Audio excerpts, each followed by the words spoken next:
शुक्रिया आसफोर्ड, लेकिन आपने मुश्किल ये करी कि मुल्क के 3 इंतहाई नामवर वकीलों के सामने ऐसे ही है जैसे शेरों नहीं बबर शेरों के सामने किसी को डाल दिया जाए।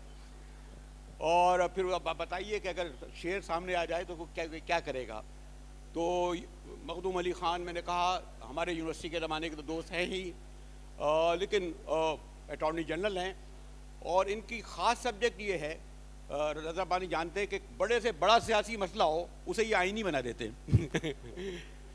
रहे हामिद खान साहब सुप्रीम कोर्ट बार के प्रेसिडेंट, और सबसे बड़ी बात यह कि मार्कुतुल आरा किताबों के मुसन्निफ़ हैं, और अगर किसी को सियासत और कानून से आगाही करनी है तो खान साहब की किताब the constitution and political history of Pakistan, हम भी कुछ पढ़ के सवाल कर लेते हैं उससे।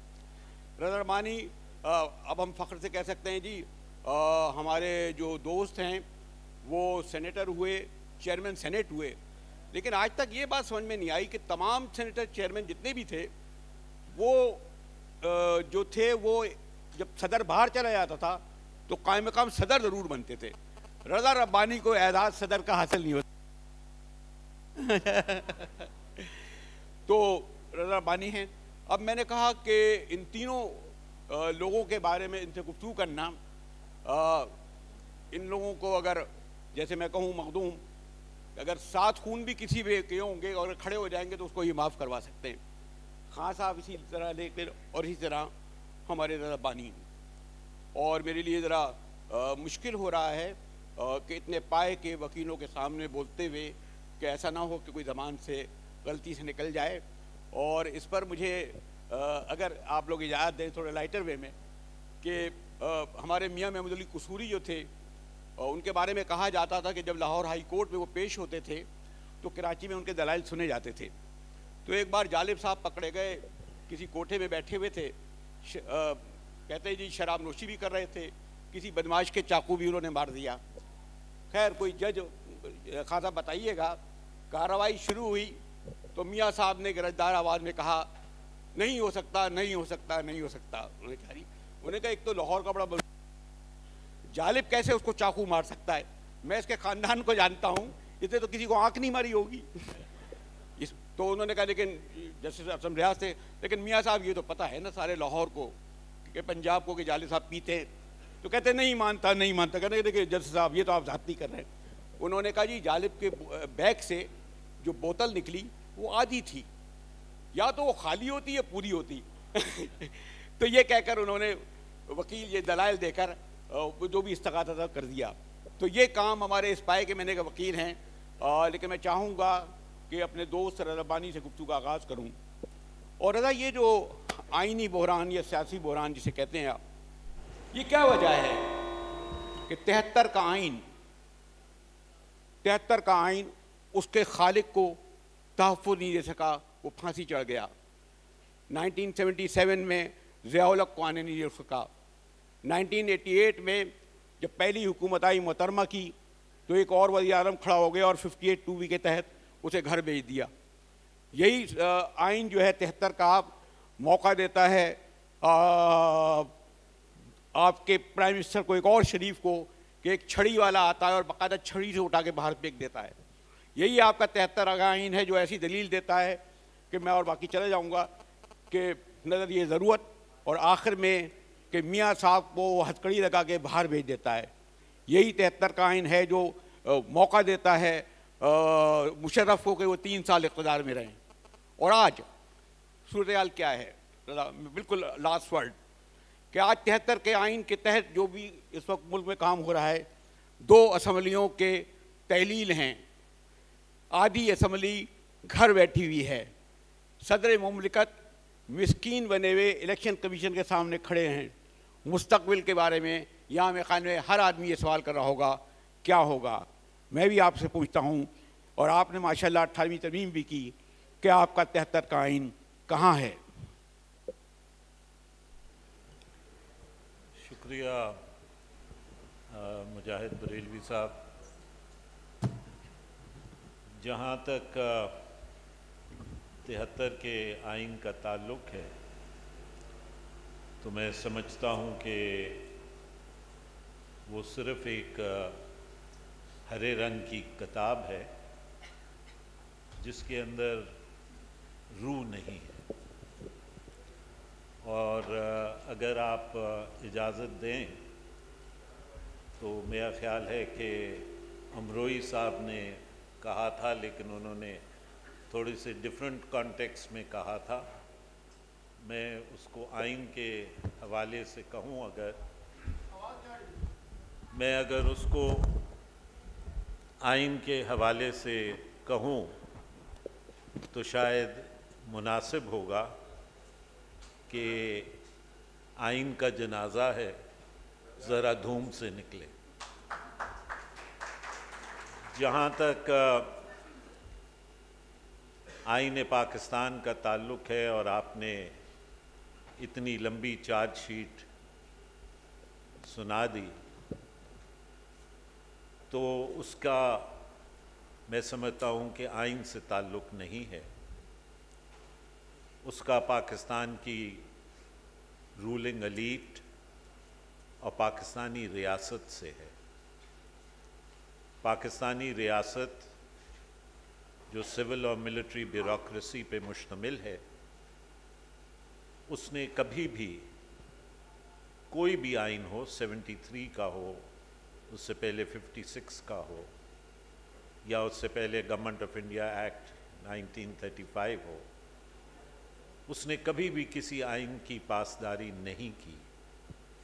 और उसकी वजह हमेशा ये रही कि वो रियासत के इक़्तिदार पे काबिज़ रहना चाहते थे, और रियासत के इक़्तिदार पे काबिज़ रहने के लिए उन्होंने मुख्तलिफ़ स्टेक होल्डर्स को इस्तेमाल किया और आइन को एक प्लास्टिसीन समझते हुए उसको जिस सिमत उन्होंने चाहा उसको मोड़ा। जहाँ तक मौजूदा सूरत हाल का ताल्लुक़ है, तो मैं समझता हूँ कि पिछले 4 या 5 साल से, और ये 10 महीने उसमें इंक्लूडेड हैं, आइन जैसी चीज़ तो कोई बाकी रही नहीं। हर सियासी जमात, हर हुकूमती शख्सियत की अपनी इंटरप्रिटेशन आइन की है और वो अपनी इंटरप्रिटेशन के ऊपर चल रहे हैं। और आप इस हुकूमत में शामिल हैं। और मैं बिल्कुल, मैंने इसीलिए आपसे कहा कि ख़ास तौर पे मैंने इस 10 महीने का जिक्र की। मैं अपने आप को उससे अलग नहीं कह रहा। I am equally to blame, not only for these 10 months but from 1973 till today. I am equally to blame. I do not absorb myself of that responsibility.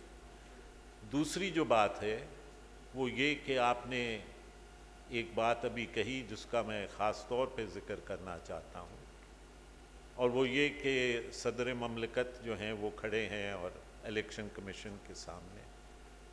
तो मैं समझता हूँ कि जो one of the main issues जो है वो ये है कि जो आइन के अंदर दी हुई ट्राइकोटमी है उसको जो है वो कोई मानने के लिए तैयार नहीं है।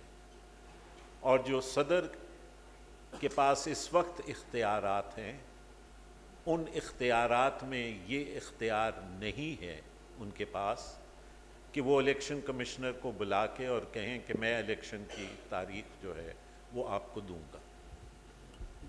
लेकिन मखदूम, ये जो रज़ा ने कहा कि सदर के पास ये इख्तियार नहीं है, प्राइम मिनिस्टर के पास क्या इख्तियार है?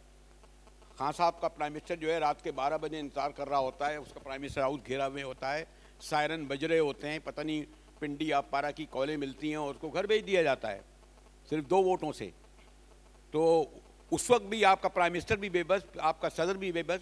तो हम कैसे ये समझें कि मौजूदा इस वक्त जो सेटअप है वो एक डेमोक्रेटिक पार्लिमानी जमहूरी सेटअप है? मखदूम जी मुजाहिद, आप ये कह सकते हैं जैसे रज़ा साहब ने कहा कि आइन सिर्फ़ एक हरे रंग की किताब है, लेकिन हर सियासी मसले का इलाज आइन में नहीं होता।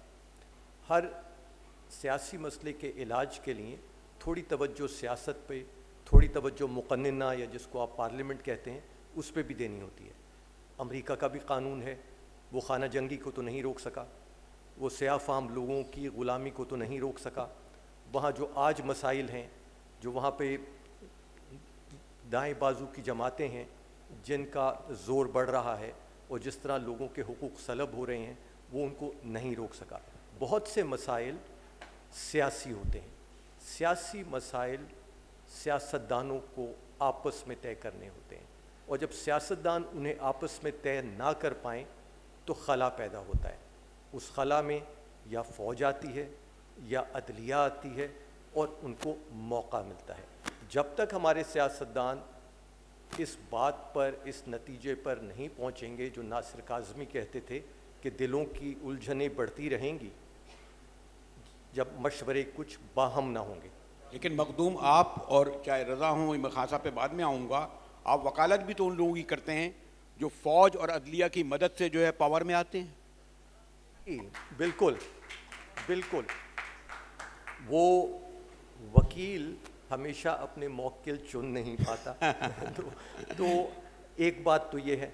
दूसरी बात ये है कि आप देख लें, ये बड़ा मुश्किल हो जाता है एक वफाकी आइनी निज़ाम के अंदर कि आप हद फासिल खींच सकें और कह सकें कि ये मसाइल सिर्फ सियासी हैं, ये मसाइल सिर्फ आइनी हैं। आप अदालत में लेकर जाएंगे तो सियासी मसाइल को आइनी रंग दिया जा सकेगा। आप चिले की मिसाल दे रहे, पिनोशे की हुकूमत थी, पिनोशे की हुकूमत रही। जब सियासी जमातों ने आपस में बातचीत शुरू की, आपस में तय किया कि अब हमें एक दूसरे का साथ देना है, तब जाके वो रेफरेंडम जीते, पिनोशे की हुकूमत हटी। बात सियासत से हो के फिर आइन पे, फिर अदलिया पे जाएगी तो इस्तेहकाम मिलेगा। लेकिन अगर आप चाहें कि सब मामलात को अदलिया ही सही कर ले, आप चाहें कि हर मसले का हल आइन से निकाल लें, तो वो दुनिया में कहीं तो हुआ नहीं, पाकिस्तान में शायद हो सकता है तो हो जाए। मुझे लगता है खान साहब ये दोनों, क्योंकि मेरे ख़ास ताल्लुक़ न्याज़मंदी का रहा है, इतने पाए के वकील बड़े ओहदे पे हैं, ये तो मेरे जैसे आदमी तालिब इल्म के सफाइयाँ दे रहे हैं, ये तो बड़े पाए के वकील हैं, आप उस्तादों के उस्ताद हैं। ये कि मखदूम अली ख़ान और हमारे रज़ा रब्बानी जो मौक़िफ़ इख्तियार कर रहे थे, आज की सूरत हाल में अगर आप देखें, मुझे इल्म है कि आप जहाँ आज खड़े हैं इसका ज़िम्मेदार सॉरी टू से जिस जमात के वकील बाद वक्त हमारे मखदूम खां होते हैं वो भी हैं, वकील हमारे रज़ा रब्बानी है वो भी है, जो इस वक्त गवर्नमेंट बैठी हुई है। और हमें ये समझ में आपके जो जिनके आप वकील होते हैं वो भी उन्हें कौन लाया और किसने बैठाया और किसने हटाया, न्यूट्रल था या क्या था, तो हमें समझ नहीं आता। ये लोग जो मेरे सवाल करेंगे तो मेरे लिए मुश्किल होगी कि किन से सवाल करूँ कि जी। देखिए, ये जैसा रज़ा रब्बानी साहब ने कहा कि जो कुछ हम पिछले 4 से 5 साल के दरमियान देख रहे हैं वो कोई नई चीज़ नहीं है पाकिस्तान की तारीख़ के हवाले से। आपने भी इससे पहले ज़िक्र किया कि एक छड़ी वाला जो है प्राइम मिनिस्टर को घर भेज सकता था।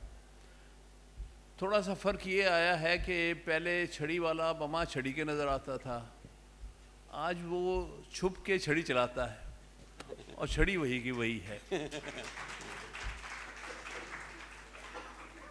उसकी छड़ी के सामने उसी तरह जो पहले हमारी अदालतें दब जाती थीं वो भी अमल तकरीबन जारी है। कहीं कहीं थोड़ी सी आज़ादी दिखाने की कोशिश करते हैं लेकिन फिर जल्दी वापस वहीं आ जाते हैं जहाँ थे और जहाँ हैं। तो इसमें कमज़ोरी हमारे सारे ये फैक्टर्स जो हैं ये कमज़ोरी की निशानी कर रहे हैं। और आइन को जो पढ़ते हैं उसमें जो चीज़ हम एक और देख रहे हैं, क्योंकि इस वक्त जो बहस चल रही है कि 2 असेंबलियाँ डिज़ोल्व हो गई, आइन ने बड़े वाज़ेह तौर पर लिखा हुआ है रेजोल्यूशन के 90 दिन के अंदर इलेक्शन होना चाहिए। इसमें कोई ऐसी सूरत हाल नहीं है कि जिसमें कोई 2 आरा की जा, तो इसलिए बड़ी वाज़ेह बात है कि 90 दिन के अंदर इलेक्शन अनाउंस होना चाहिए उन दोनों असेंबलियों का और इलेक्शन हो जाना चाहिए। लेकिन मसला क्या है कि पाकिस्तान की 75 साल तारीख़ में कभी सूबाई असेंबलियों और मरकज़ी असेंबलियों के इलेक्शन, मरकज़ी असेंबली के इलेक्शन अलग अलग नहीं। हालांकि ये जो पार्लियामानी निज़ाम का बिल्कुल हिस्सा है, हर सूबा जो है वो ऑटोनमस है और ऑटोनमी के बारे में रज़ा रब्बानी साहब की बहुत कंट्रीब्यूशन है। 2010 में 18वीं तरमीम में यही सूबाई ख़ुद मुख्तारी को एक दफ़ा फिर जो है वो आइन का हिस्सा किसी हद तक बनाया गया।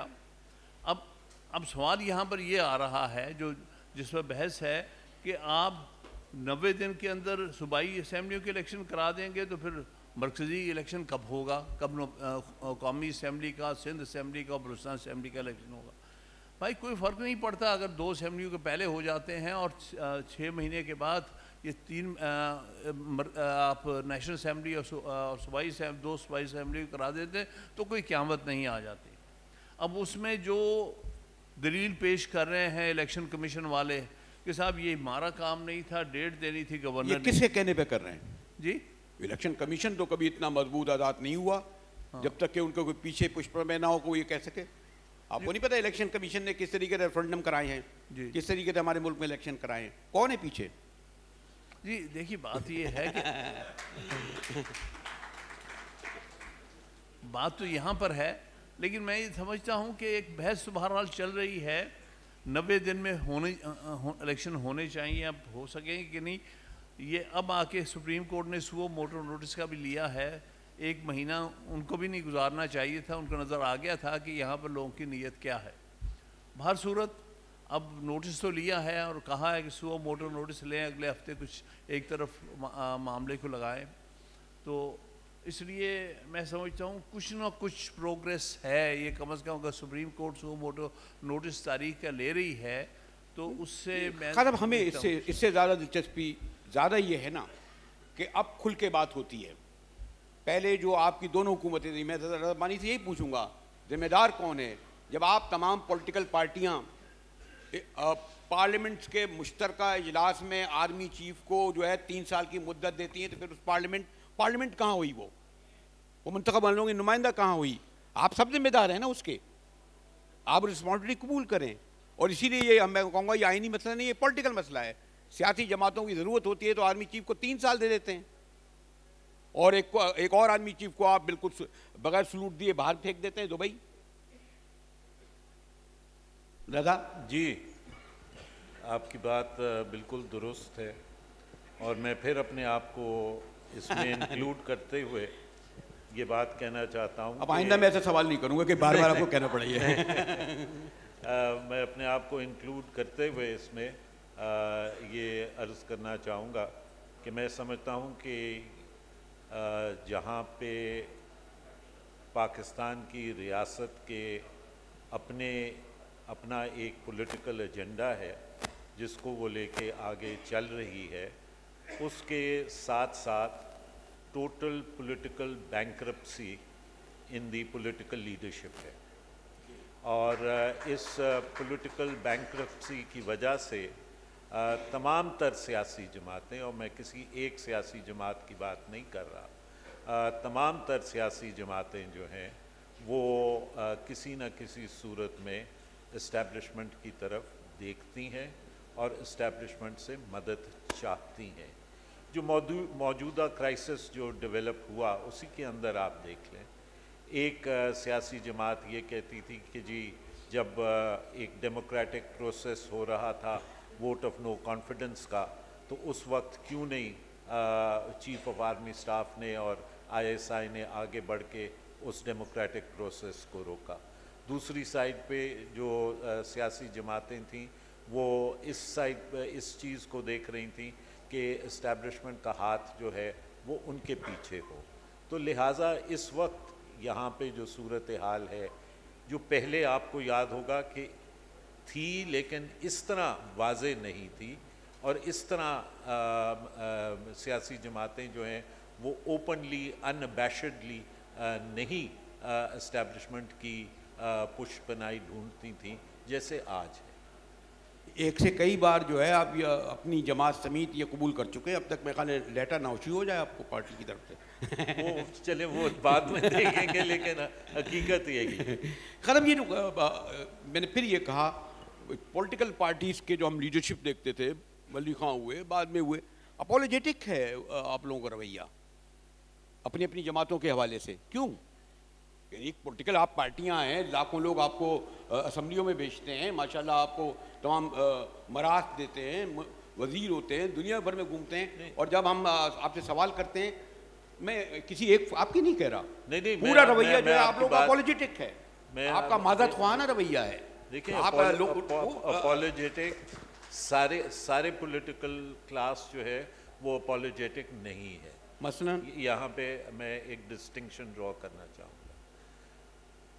पॉलिटिकल पार्टीज़ और पॉलिटिकल क्लास भी मेरे हिसाब से इस वक्त डिवाइडेड है, और वो डिवीज़न इस बेसिस के ऊपर है कि वो सियासी वर्कर जो नज़रियात और उसूलों के साथ वाबस्ता है और रहा है वो एक साइड पे है, और जिसको आप कह लें कि एक अपॉर्चुनिस्टिक पॉलिटिकल क्लास जो है, जो इक़्तिदार हर सूरत में हासिल करना चाहती है, वो दूसरी साइड पे है। लिहाजा जो पॉलिटिकली आइडियोलॉजिकली कमिटेड और प्रिंसिपल्ड पॉलिटिकल वर्कर है वो आपको अपॉलोजेटिक ज़रूर मिलेगा, क्योंकि उसको अपनी सियासी जमात को मौजूदा हालात के अंदर डिफेंड करना मुश्किल महसूस होता है। और ये भी बात कहना मैं समझता हूँ कि बहुत आसान है कि जी अगर आपका इख्तलाफ है तो आप सियासी जमात छोड़ के किसी और सियासी जमात में क्यों नहीं चले जाते। You can not be a rolling stone, और ख़ास तौर पे अगर आपकी एक आइडियोलॉजिकल कमिटमेंट एक सियासी जमात के साथ है तो फिर आप उसको छोड़ना इतना आसान नहीं हो। सॉरी, फिर मैं पर्सनली कहूँगा, मुझे क्या मखदूम अली ख़ान आप ये तकसीम कर सकते हैं कि पॉलिटिकल वर्कर की या पॉलिटिकल पार्टियों में दो तकसीमें हैं, एक अपॉर्चुनिस्ट है, दूसरा है बेचारे चौधरी एहसान ने कुछ कहा था तो बाहर खड़े हो गए थे 400 जयाले खड़े होकर, और आपके लोग जो हैं वो मेरे ख्याल में अगर वो सॉरी टू से नाश्ते पे भी जाते हैं तो पहले कहते हैं हम लंदन फ़ोन कर लें या नहीं कर लें, यानी जिसके आप वकील होते हैं। तो आप मुझे तो नहीं नज़र आता कि कोई पॉलिटिकल पार्टीज़ में तकसीम है, उसका इजहार तो नहीं होता, जो पार्टी लीडर कहता है वही आखिरी बात होती है, चाहे वो लंदन से कहता हो या लड़काना से कहता हो या बनी गाला से कहता हो। है ऐसा या नहीं?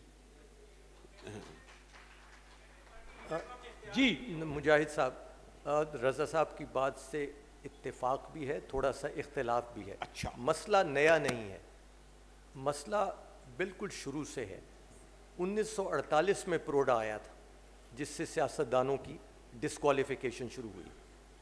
अब बांग्लादेश बन चुका है, ढाका के हमीदुल हक चौधरी उस वक्त डिस्क्वालीफाई हुए, उसके बाद एब्डो आया, फिर सियासतदानों को अलहदा किया गया, और अलहदा करने वाले कौन थे? वो भी सियासतदान थे। आपस में बातचीत करने की बजाय ब्यूरोक्रेसी का सहारा लेना, फ़ौजियों का सहारा लेना, अदलिया का सहारा लेना, ये मामलात 1948 से शुरू हो गए थे, नए नहीं हैं। आपने थोड़े से हालात कुछ आज भी वैसे ही हैं। आपने मुल्क तो 1947 में बना लिया, लेकिन उसका आईनी ढांचा क्या होगा ये तय नहीं कर पाए। 47 से लेकर 56 तक आप आइन बना नहीं पाए। 1969 में GW चौधरी ने किताब लिखी जिसमें उन्होंने कहा पाकिस्तान हर किस्म के आइनी तजर्बात की लेबॉरेटरी बन चुका है। उसके 40 बरस के बाद दूसरी किताब आई है जो हामिद खान साहब ने लिखी है, जिसमें उस बात को ये आगे बढ़ाते हुए कहते हैं कि लेबॉरेटरी के तजर्बे जो हैं वो दूसरे लोगों के लिए तो दिलचस्पी का सामान हो सकते हैं, लेकिन जो शख्स खुद लेबॉरेटरी के अंदर हो उसके लिए वो मामला काफ़ी तकलीफ़ देह है। तजर्बा करने वाले कौन हैं?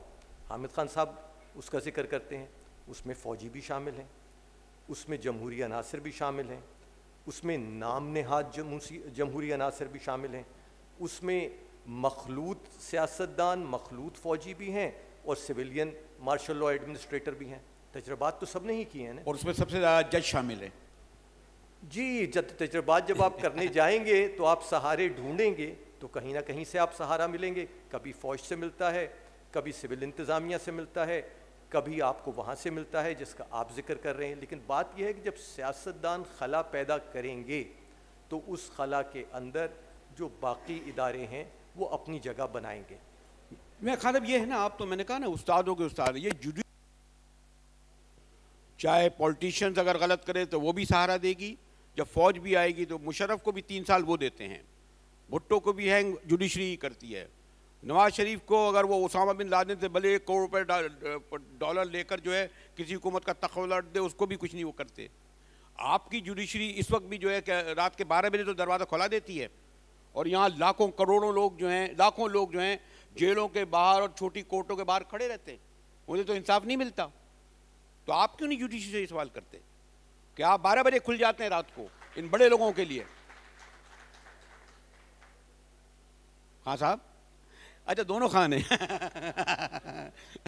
इस वक्त तो खान साहब जब मैं कहूँगा तो आपसे कहूँगा क्योंकि खान साहब से करीब है ना आप मुझे इस बात से एक लतीफ़ा याद आ गया। लतीफ़ा की अदालत में ही पिछले दिनों एक कंटेम्प्ट मैटर था इस्लामाबाद हाई कोर्ट में इमरान खान के ख़िलाफ़, तो मैं उसमें पेश हुआ।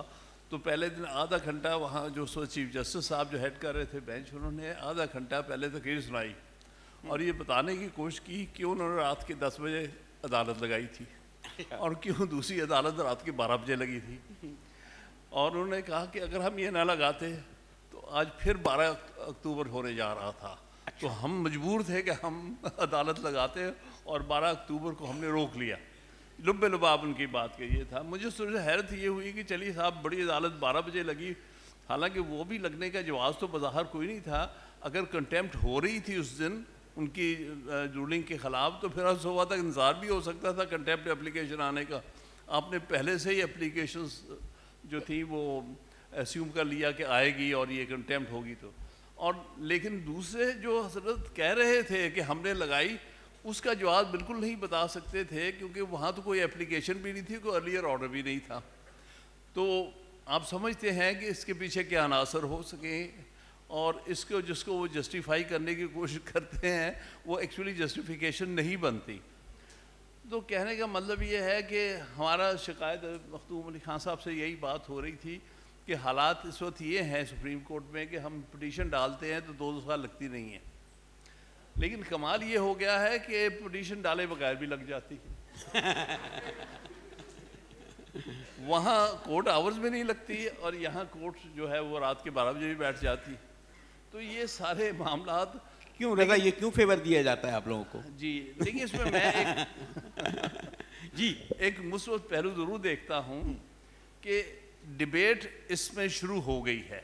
अदलिया सेंसिटिव बेशक होती थी पहले, अब भी है, लेकिन अब जितनी खुल के बात हो रही है उनके बारे में, और फिर उससे बढ़ के जो मिलिट्री इस्टेब्लिशमेंट के ख़िलाफ़ खुल के बात हो रही है, मैं समझता हूँ इस वक्त हम एक बड़े तकलीफ़देह दौर से गुज़र रहे हैं जो हम देख रहे हैं, जिससे हम गुज़र रहे हैं।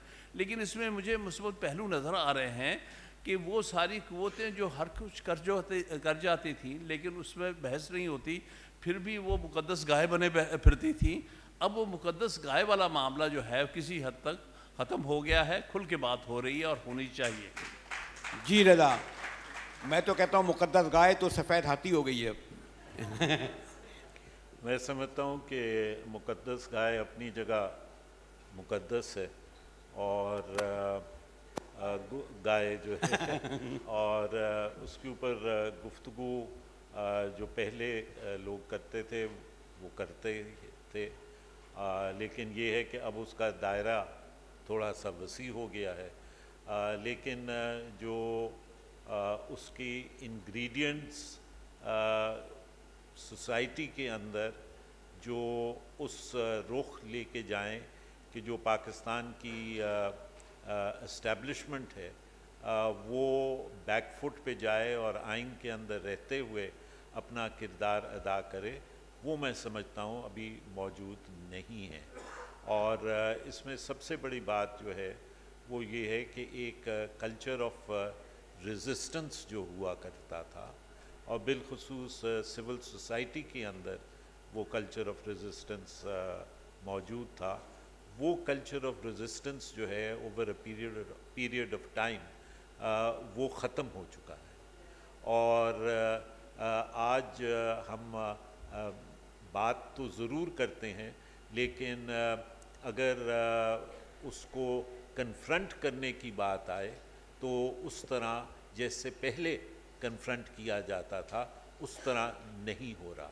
लिहाजा जो मखदूम साहब बात कर रहे थे ऑफ सीडिंग स्पेस, मैं समझता हूँ कि सिर्फ सियासतदान नहीं बल्कि सोसाइटी के दीगर सेगमेंट्स भी उन्होंने स्पेस सीड की। अगर आज आप एक्सट्रीमिज़म को मुल्क के अंदर बढ़ता हुआ देख रहे हैं तो उसकी भी वजह ये है कि जो कल्चर ऑफ रेजिस्टेंस एक था, जो एक कल्चर कॉफ़ी हाउसेस के अंदर पैदा हुआ करता था, जो एक ऑल्टरनेट रेमेडी या ऑल्टरनेट पैराडाइम सामने आया करती थी, उसको रियासत ने, पाकिस्तान की सिविल मिलिट्री इशराफिया ने जानबूझ के ज़ियाउल हक के दौर में उस कल्चर को ख़त्म किया ताकि एक ऑल्टरनेट पैराडाइम जो है वो जन्म ना ले सके। आज आपसे यहाँ पे आने से पहले जालिब साहब की बात कर रहे थे, आप मुझे बताएं कि आज कोई जालिब जैसी शायरी इस दौर में हो रही है? जॉन एलिया जैसा कोई शायर हमने पैदा किया है?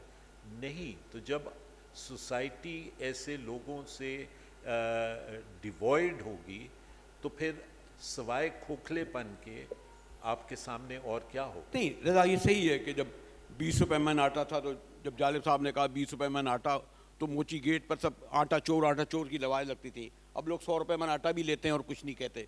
लेकिन जो है रज़ा, यही बात है ना कि आप लोगों को हम जो बार बार आपसे गुफ्तगू करना ये चाह रहे हैं ना, जितनी भी तरमीम आई आप लोगों की, मतलब कौन सी तरमीम ने आवाम को रिलीफ दिया? माशी रिलीफ, इंसाफ का रिलीफ को क्या दिया? मतलब सॉरी टू से आप लोगों को बड़े हमने तमगे दिए 18वीं तरमीम करने पर, मैं बार बार छेड़ने के लिए कहता भी हूँ। उस 18वीं तरमीम ने भी क्या दिया? आज अगर 10 साल पहले आपने 18वीं तरमीम पास की थी तो उस वक्त 2 करोड़ बच्चे स्कूल नहीं जाते थे, आपको चीज़ कहती, आज 4 करोड़ बच्चे स्कूल नहीं जाते। पहले गुर्बत से जो है जो लकीर से नीचे तादाद थी वो और गुना बढ़ गई। मतलब आपकी जो पॉलिटिकल पार्टीज़ की इकट्ठी होकर तरमीम थी और जो आप कहते थे अवाम के लिए थी, आज आप देखें तो उन तरमीम ने दिया क्या रज़ा? और ये इसलिए मैं कह रहा हूँ कि आप माशाल्लाह उसको आपने उस आईनी तरमीम को लीड किया था, बड़ा काम था, बड़ा कथा। देखें, एक तो पहली बात मैं अगर आपके इस सवाल को 2 हिस्सों में डिवाइड करूँ, पहली बात तो ये है कि 18वीं तरमीम के ज़रिए से जो डेवोल्यूशन हुई या जो प्रोविंशियल ऑटोनमी दी गई, अगर वो आप उस वक्त 2010 में ना देते तो आज शायद मेरे मुंह में खाक, शायद जो सूरत हाल आज आप बलूचिस्तान को आइन के तहत पाकिस्तान का हिस्सा देख रहे हैं, शायद आप उसको ना देखते, क्योंकि जो एक्सट्रीम नेशनलिस्ट फोर्सेस वहाँ पे मौजूद थीं वो ऑलरेडी पहाड़ों पे चढ़ चुकी थीं। और अगर बजिंजो हासिल जैसे लोग नेशनलिस्ट सामने आके बैठ के गुफ्तगू ना करते और एक take home package provincial autonomy का ना लेके जाते, जिससे उन एक्सट्रीम नेशनलिस्ट फोर्सेस जो आइन के मावरा गुफ्तगू कर रही थीं उनका मुंह ना बंद होता तो आज शायद सूरत हाल बहुत मुख्तलिफ होती। एहतराम के साथ शायद मैं रज़ा आपकी इस बात से एग्री नहीं करूं। आज जो बलूचिस्तान की सूरत हाल है ये बताने की ज़रूरत नहीं है क्या सूरत हाल है। मैं आज जितने लापता अफराद बलूचिस्तान के उस वक्त नहीं थे। आज बलूचिस्तान में आपको इल्म है कि जो बॉर्डर है पूरा नौशकी शहर पे भी कब्जा कर लिया गया था। अब वो शहरों में आके हमले करते हैं। मैं सॉरी टू से कम से कम बलूचिस्तान की हद तक मैं कहूँगा 18वीं तरमीम उस यूरिश को नहीं रोक सकी कि लोग ये समझते हैं कि हमें भी जो है अभी तक, वो जालिब साहब ने लिख दिया था उस वक्त भी कुछ भी नहीं हुआ, उठो पंजाब के लोगों को बलूचिस्तान जलता है, क्या हुआ उससे? अब बात तो सुने, बात ये नहीं है, बात ये है कि मैं बात कर रहा हूँ कि weather under those circumstances that were prevailing in 2010, had that perpetuated and had the polarization continued, would Balochistan or any other smaller province still have remained a part of the federation? That is question number one. Question number two, what you are talking about is कि आज बलूचिस्तान में क्या हो रहा है, तो वो बलूचिस्तान में जो आज हो रहा है वो आईनी तरमीम की वजह से नहीं हो रहा। आज बलूचिस्तान में रेशल प्रोफाइलिंग हो रही है क्योंकि वो रियासत की पॉलिसी है। आप बलोच को सिंगल आउट कर रहे हैं, आप बलोच यूथ को इलियनेट कर रहे हैं। ये आईनी तरमीम की वजह से नहीं हो रहा, ये रियासत की पॉलिसी की वजह से हो रहा है। तो जब तक रियासत अपने रवैये में तब्दीली नहीं लाएगी, जब तक रियासत सही सिमत में नहीं चलेगी, उस वक्त तक ये चीज़ें बढ़ती चली जाएंगी। आप खैबर पख्तूनख्वा में देख लें, जो वहाँ पे नेशनलिस्ट मूवमेंट पैदा हुई, उसको एक्सट्रीम की तरफ किसने धकेला? all they were doing was they were asking for their rights within the constitution. लेकिन रियासत ने उनको जो है वो डब किया एज ट्रेटर्स। 2-2 साल आपने उनके इलेक्टेड रिप्रेजेंटेटिव्स को जेल में रखा रियासत ने। उनकी जब वोट की ज़रूरत होती थी तो आप उनको प्रोड्यूस करते थे, जब वोट की ज़रूरत नहीं होती थी तो प्रोडक्शन ऑर्डर्स निकलते थे, आप उनको असेंबलियों में प्रोड्यूस नहीं करते थे। अब मेरा मतलब है कि अगर आप बात करना अगर आप बात करना चाहते हैं तो फिर बात बड़ी लंबी जाएगी। जो आपकी सिविल मिलिट्री ब्यूरोक्रेसी और पाकिस्तान की रूलिंग एलीट की पॉलिसीज हैं, वो रियासत को इस नहज पे लाके उसने आज खड़ा किया है। लेकिन पीपल्स पार्टी के दौर में हैदराबाद साजिश बनाना, नेशनल 2 सूबों की गवर्नमेंट है, ये तो पॉलिटिकल पार्टी के ज़माने में हुई ना मखदूम अली खान जी। वो तो अपनी जगह है, वो किसी से बात तारीख छुपी हुई तो नहीं जो मैं उसको दोबारा बयान करूं। लेकिन जो आप बात कह रहे थे, देखिए सूबाई खुद मुख्तारी बहुत अच्छी चीज़ है, रज़ा साहब ने उस पर बड़ा काम भी किया, लेकिन तालीम और सेहत तो हमेशा सूबाई शोबे थे, ये तो हमेशा सूबाई हुकूमत के इख्तियार में रहे हैं। तालीम के मैदान में और सेहत के मैदान में कौन से कारहाय नुमायाँ अंजाम दिए हैं सूबाई हुकूमतों ने या सूबों ने 1947 से लेकर आज तक?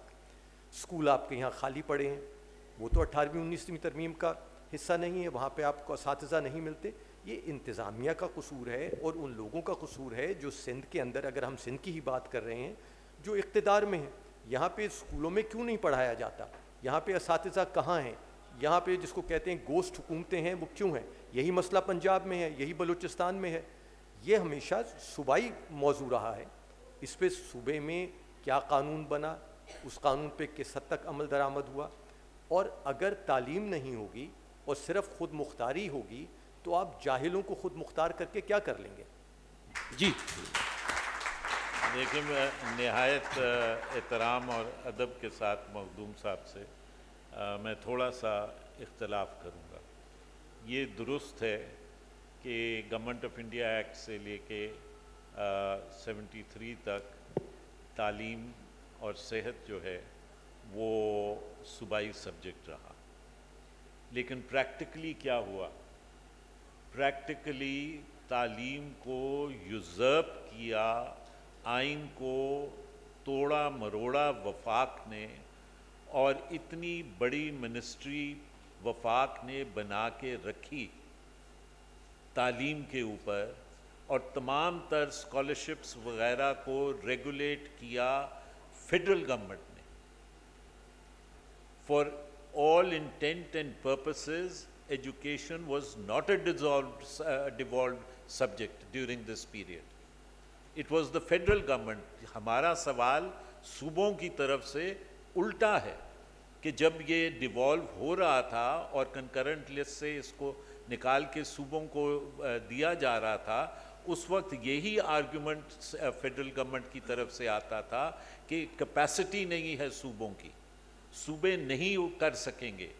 असल मसला कैपेसिटी का नहीं है, असल मसला जो रौला जिसको आप कह लें वो है करिकुलम के ऊपर। वफाक करिकुलम को अपने पास रखना चाहती है। वफाक ये समझती है कि अगर किसी सूबे में भगत सिंह को पढ़ाया जाएगा तो पाकिस्तान की आइडियोलॉजी को उससे नुकसान पहुंचेगा। वफाक एक प्रोटोटाइप ऑफ सिटीजन्स को प्रोड्यूस करना चाहती है जो रूलिंग एलीट के एजेंडे को चैलेंज करने के लिए तैयार ना हो। It wants to produce submissive citizens. That is what is happening. जी, एक मिनट आपको दे सकता हूँ, फिर खान साहब से 2 मिनट करने के बाद जरा सवालों की तरफ भी आऊँगा। आप ऐसा लगता है कि आप बाकी दलाइल जो है अदालत के लिए छोड़ रहे हैं से कन्फ्रंट करने के लिए। जी नहीं, देखिए बात ये है कि आइन के तहत तो ये मामला सूबाई हुकूमतों का था। सूबाई हुकूमतों ने इस मामले के अंदर 18वीं 19वीं तरमीम से पहले भी था, 18वीं 19वीं तरमीम के बाद भी है। उन्होंने क्या किया, देखिए स्कॉलरशिप अगर वफाक ने बाहर पढ़ने के लिए नहीं दिए ना सही, आपने 5वीं जमात तक के लिए क्या किया, पहली से लेकर 5वीं तक आपने बच्चों को अंग्रेज़ी तो दूर, उर्दू पढ़ना लिखना भी सिखाया, उनकी जो इलाकाई ज़ुबानें हैं उनमें भी पढ़ना लिखना सिखाया। अब अगर आप लोगों को पढ़ाएंगे लिखाएंगे नहीं तो ये जज और ये सियासतदान और ये वकील ये क्या आसमान से आएंगे? ये फरिश्ते तो नहीं आके इन ओहदों को संभालेंगे। और जहाँ तक एक इख्तलाफ रज़ा साहब से, ठीक है शायरों में जालिब नहीं, पर अभी इफ्तिखार आरिफ का दम सलामत है। वो कहते हैं अभी भी जब एक हुकूमत जाती है कि ये वक्त किसकी रऊनत पे खाक डाल गया, ये कौन बोल रहा था खुदा के लहजे में। लेकिन जजों और वकीलों में अब ना सोहरवर्दी हैं ना कॉर्नीलियस हैं, हमारा इनेताज ज़्यादा है। इन्होंने आखिरी सवाल सोहरवर्दी साहब के बारे में कहा तो मुझे याद है गालिबन 56 क्या इनके बारे में कहा था, तो मुझे आज सूरत हाल कोई फ़र्क नज़र नहीं आती 50 साल के बाद।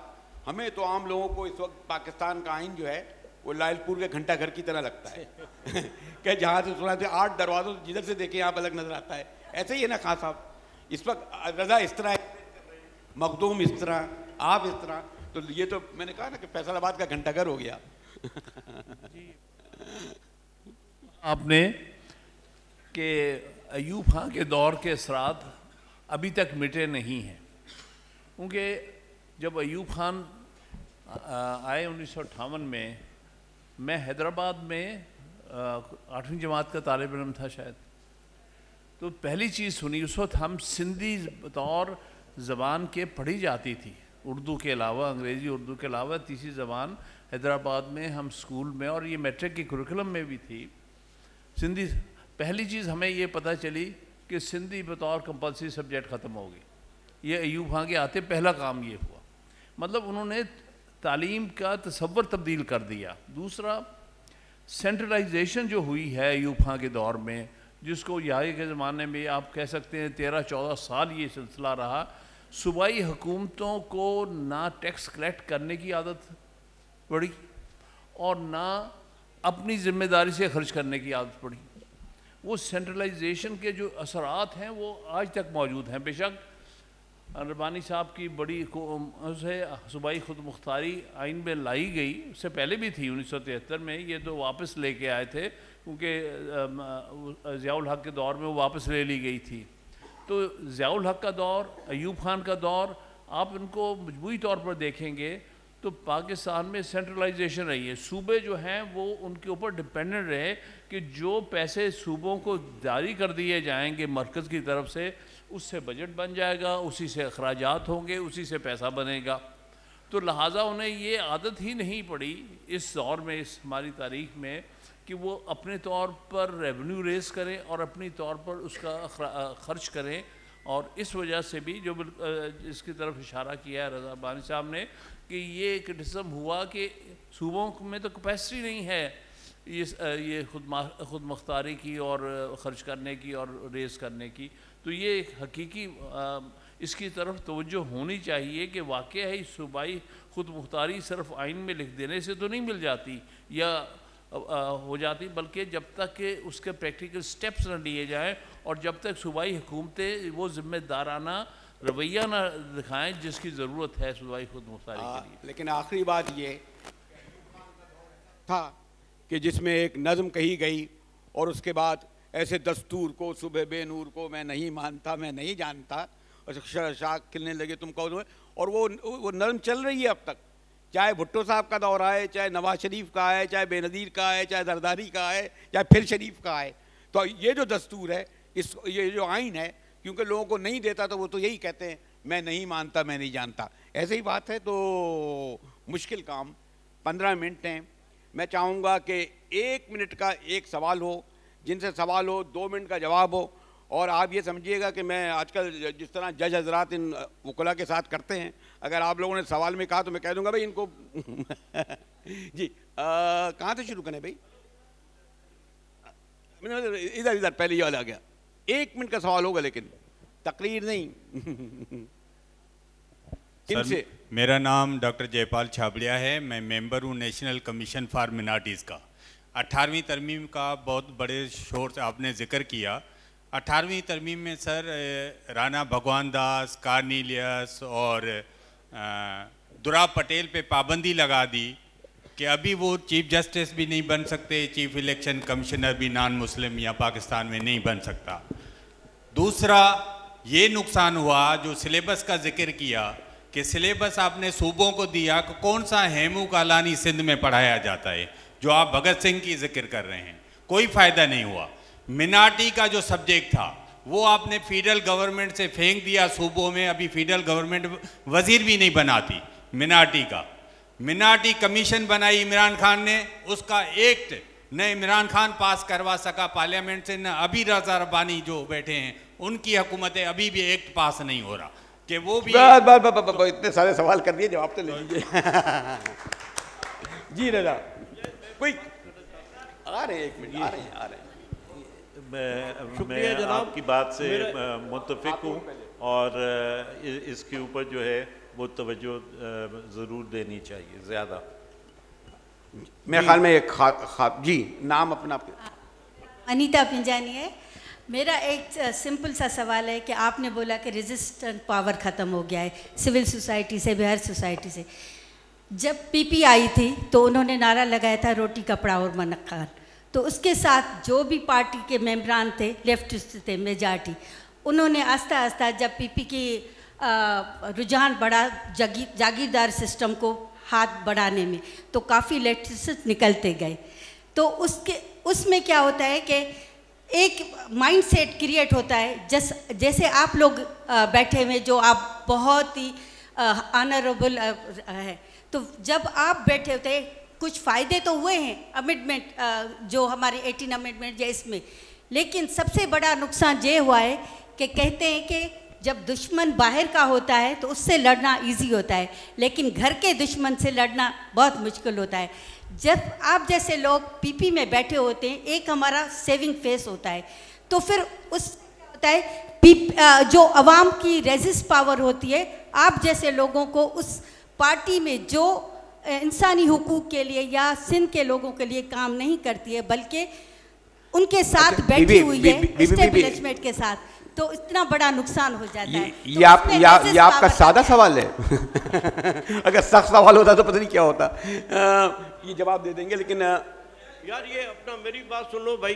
जी हाँ मंजूर अली साहब, 1 मिनट का जवाब सवाल। 1 मिनट से नहीं जी, मेरा सवाल सभी से कि रियासत जो है हमारा पाकिस्तान या ये ज़मीन, ये फ़ौज की है या आइन की है या अवाम की है, ये बता दें।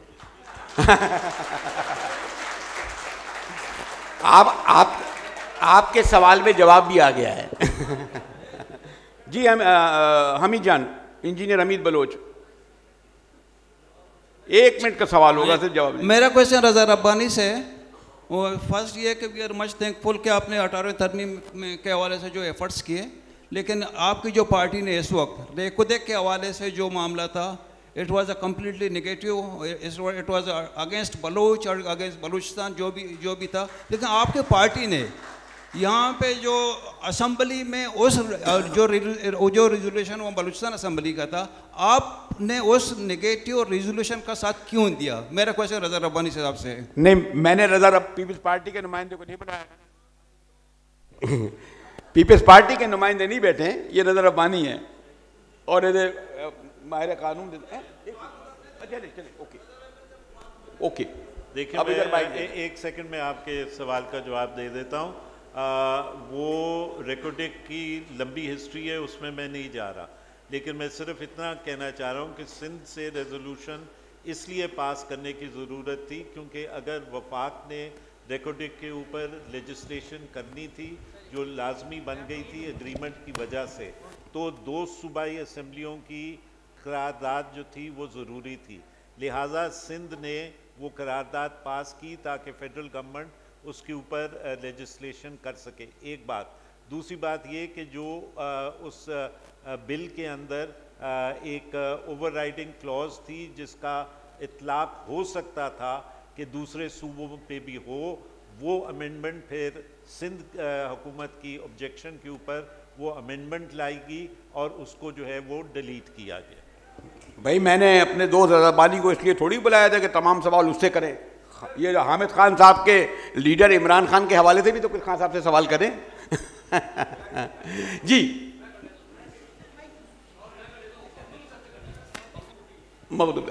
एक मिनट मेरा टाइम। जी आपका नाम बताइए। जी दुरानी, अजहर दुरानी मेरा नाम है।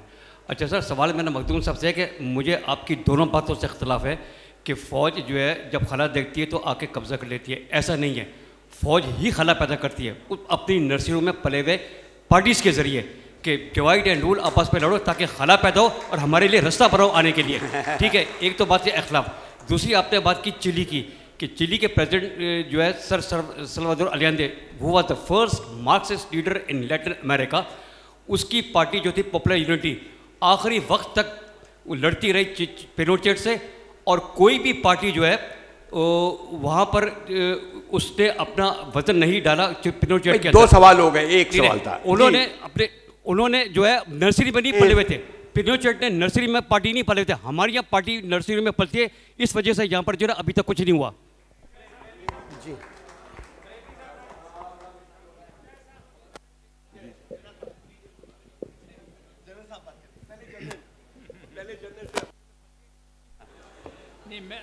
मेरा सवाल एक ही ये कि हमारी जो जमहूरी पार्टीज़ हैं उनमें ख़ुद जमहूरियत जो है इतनी मजबूत नहीं है, और आप इसके लिए क्या कह सकते हैं? चले मखदूम आप जवाब दें। ये जनरल तलत साहब का बड़ा जायज़ सवाल है और दुरुस्त सवाल है कि पॉलिटिकल पार्टीज़ के अंदर जो है वो डेमोक्रेटिक कल्चर तो मैं नहीं कहूँगा, लेकिन एक democratic Ravish in terms of office bearers नहीं है और बिल्कुल होनी चाहिए। They should be built up like other institution. Makhdoom का जवाब रहेगा। मखदूम आपसे जो सवाल किया था उन्होंने। जी देखिए, 1.5 मिनट में जवाब। जी 1 मिनट में। एक बात तो ये कि इससे तो कोई इख्तलाफ नहीं है, तारीख़ी हक़ाइक़ हैं कि आइंदे की हुकूमत जो है वो गिरी, चिली में एक हुकूमत कायम हुई, एक फ़ौजी आमिर की हुकूमत कायम हुई। बात जो कही जा रही थी वो ये कि उस फ़ौजी आमिर को आप उस वक्त तक नहीं हटा सके जब तक सियासतदानों के आपस में राब्ते नहीं हुए और बाएं और दाएं बाजू की जमातों ने साथ मिलकर उसके ख़िलाफ़ काम नहीं किया। जहाँ तक बात है फ़ौज के एक किरदार को अपनाने की और इस मुल्क में उनका एक रोल रहा है, एक किरदार रहा है, उसमें जगह उनके लिए किसने पैदा की? 1947 में 2 मुल्क आज़ाद हुए थे, दूसरे मुल्क में तो फ़ौज जगह नहीं अपने लिए पैदा कर सकी। ये जगह सिर्फ हमारे मुल्क में ही क्यों पैदा हुई? उसमें कसूर हम सबका भी है और बहुत से लोगों का नाम आएगा। कुछ आप जैसे कुछ AK ब्रोही जैसे वकीलों का भी। सर सबसे पहले तो हम अपना ही नाम लेते हैं। सर जी मेरा ये बड़ा मुश्किल है। हाँ मुजाहिद भाई, मेरा सवाल हामिद खान साहब से है कि इस वक्त कराची में एक आवाज़ उठी थी सिर्फ इशारों किनारों में, तो वो तो मुल्क बदर हो गया, वो पार्टी बैंड हो गई, मगर एक साहब जो मुस्तकिल बुनियादों पे अदलिया पे और दीगर इदारों पे अश्करी अशराफिया पे खुल के नाम ले रहा है, ना उस पर कोई पाबंदी लगती है, ना उसकी गिरफ्तारी होती है, ना उसके लिए कहीं से आवाज़ उठती है। ये डबल स्टैंडर्ड क्यों? आखिर ऐसा कि उन्होंने भी लाखों वोट लिए और कई बार लिए, आखिर ऐसा क्यों? ओके जी साहब आपसे सवाल जी स्टैंडर्ड क्यों? इसका जवाब तो कबल अज़ वक्त ही होगा मेरे ख्याल में, क्योंकि अभी आने वाले वक्तों में पता चलेगा कि उसके साथ क्या होता और क्या नहीं होता। लेकिन बज़ाहिर तो यही लग रहा है कि इस वक्त जो पिछले 3.5 साल में हुआ दूसरों के साथ, वो इस तरफ होने जा रहा है। तो और इस वक्त ज़्यादा तनकीद भी इस बात की हो रही है कि दूसरों के साथ ये हुआ है, ये नवाज शरीफ के साथ, ये शहबाज के साथ, दूसरों के साथ, उनके साथ क्यों नहीं होता? तो अब तो वैसे आपने गलत, खान साहब भी कच्चे पक्के वकील हैं उनके। इसलिए जी वो रह गए, प्लीज। बड़ी मेहरबानी मुजाहिद साहब। मैं सिर्फ इतना कहूँगा कि अभी थोड़ा वक्त देख लीजिएगा क्या होता है। जी मेरा सवाल रज़ा रब्बानी साहब और अहमद खान साहब से है कि क्या आप इनफरादी तौर पर अपनी जमात के बिहाफ पर ये कमिटमेंट कर सकते हैं कि आइंदा ऐसी कोई कानून साजी नहीं होगी जो इनफरादी हैसियत में की जाए, जैसे माजी में जनरल बाजवा की जो एक्सटेंशन थी उस पर कानून साजी की गई थी। अच्छा, तो आप ये कमिटमेंट कर सकते हैं? मुझे ऐसा सवाल को अभी लेकिन खातून के सवाल के साथ। जी प्लीज़। मेरा सवाल हामिद खान साहब से है, क्योंकि ये पीटीआई के मेंबर हैं और he is a very bold outspoken person. ये जो रिवायत पीटीआई ने शुरू की है पार्लियामेंट से बाहर रह के और पार्लियामेंट के अंदर अपोजिशन का रोल ना प्ले करने की, इसके बारे में क्या ख्याल है? ओहो, इस सवाल के लिए तो आधा घंटा चाहिए और कह रहे 3 मिनट है हमारे पास। आपके सवाल में भी जवाब ही आ गया है, मैं ख्याल है ना। एक सवाल और ले लूँ, वो बार बार दिखा रहे हैं मुझे 3 मिनट रह गए, 2 मिनट रह गए। हाँ चले आधे मिनट में जी। मेरी राय में, जो कि मैंने इवन टेलीविज़न प्रोग्राम्स में भी दी है, कि वो गलती थी, रिज़ाइन नहीं करना चाहिए था। और बल्कि मैंने ये ओपिनियन भी दी थी कि आप वापस चले जाएं और अपना डेमोक्रेटिक रोल प्ले करें। बहरहाल फैसला जो है वहाँ मखसूस सोच के साथ किया गया और अभी तक है। मैंने कहा ना, हामिद अली खां जो है इमरान खान के कच्चे पक्के वकील हैं, वो फवाद चौधरी जैसे नहीं है। अच्छा सर, मेरा पहला सवाल मखदूम साहब से। उन्होंने कहा कि वकील जो है वो अपने मौक्कल को चुनने में इख्तियार नहीं रखता, लेकिन कहीं हम कोई डेविल्स एडवोकेट बनने का मौका हाथ से जाने क्यों नहीं देते? कहीं हमारी एथिकल लाइंस क्यों नहीं आती? दूसरा सवाल रज़ा रब्बानी साहब से। रज़ा रब्बानी साहब जो है वो काफ़ी हमें आइन के ऊपर खड़े होने का दर्स देते हैं, लेकिन वो हमेशा कमज़ोर चीज़ों के पीछे पड़ते हैं। अभी वो इस बात पे सेनेट में शोर नहीं मचा रहे कि 90 दिन में इलेक्शन होना चाहिए, बल्कि वो ये कह रहे हैं चीफ जस्टिस ने किए क्यों कह दिया कि एक वज़ीर आज़म बहुत ईमानदार थे। सॉरी रज़ा, मैं 1 मिनट इसका जवाब दे दूँ, because it's on my person. अगर आप अखबारात का मुतालिया रोज़ कर रहे होते तो शायद आप ये सवाल ना करते। ख़वातीन हज़रात, ये सेशन अगर मज़ीद 1 घंटे चलता तो इतना ही लाइव रहता, यही सवाल होते रहते। लेकिन मैं आपकी जानिब से चाहता हूँ कि मखदूम अली खां और हामिद खान साहब और रब्बानी साहब की गुफ्तगू में कराची वाले जो है ज़रा पुरजोश तालियां बजा के शुक्रिया अदा करें।